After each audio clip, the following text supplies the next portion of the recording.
Good morning, ladies and gentlemen. It's a fine day in the United States of America. But wait, let me zoom in a little more. Whoa, the world looks different than it did back then. But anyway, you came to see a speech. How about I give it to you? If Martin Luther King were to accept the Nobel Peace Prize today, I, Teresa Richardson, know what he would say. And he would say, I accept the Nobel Prize of Peace. But might I ask, why are people engaged in an overnight battle with the nations? Across the country, you may not see it yet, even though I do. Profanity is the most common way of speaking of more than 70% of America's population. Now, I know we want our descendants to have freedom of speech, but aren't you getting tired of all the disrespect? Because I am. The disrespect to parents, the disrespect to elderly. We must stop this. We must all be leaders and not take advantage of our freedom of speech, and kind of consider our parents ourselves and others. So here's a matter that we'll look deep into: texting while driving. Let's get started. The age group known to text and drive the most is teenagers. When a teenager is driving, assure that they do not have a phone in hand, and check that they are responsible drivers so they can pay attention to the real world instead of paying attention to their phone. Phones and texting are taking people's lives physically and mentally.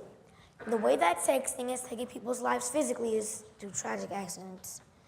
Mentally, people are paying more attention to their phones than the important things like family. For example, say a family might all be together, but there's that one teenager that doesn't want to get off their phone. It's tearing the family apart, and it's foolishness how people care more about technology than their own loved ones. If Martin Luther King were to accept the Nobel Peace Prize today, he would say, civilization and nonviolence are not similar, kind of like it's all black and white. African Americans of the United States that are following the people of India have demonstrated that nonviolence is not at all stereopassivity, but a powerful moral force, which makes for a social transformation. A social transformation would be to move from judging someone to accepting them. You know, the old phrase, not judging a book by its cover.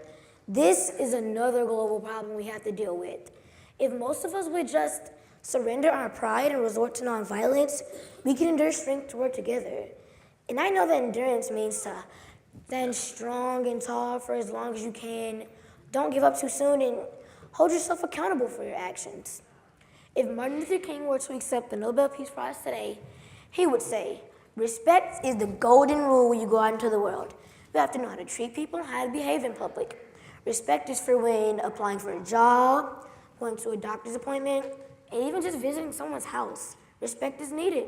Without it, what would the world be? A bunch of disrespectful people roaming the streets of the world. Now, I want to remind you that I am receiving an award for the civil rights movement, an award that people have been receiving for numerous years. I do not think the Nobel Peace Prize is bringing peace, but it might be bringing a false sense of security to our world.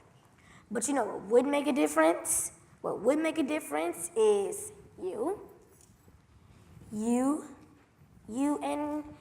and even you back there. If all of us just work together doing something in our community, it would make a difference. I still accept the Nobel Peace Prize, but I refuse to accept injustice. Thank you.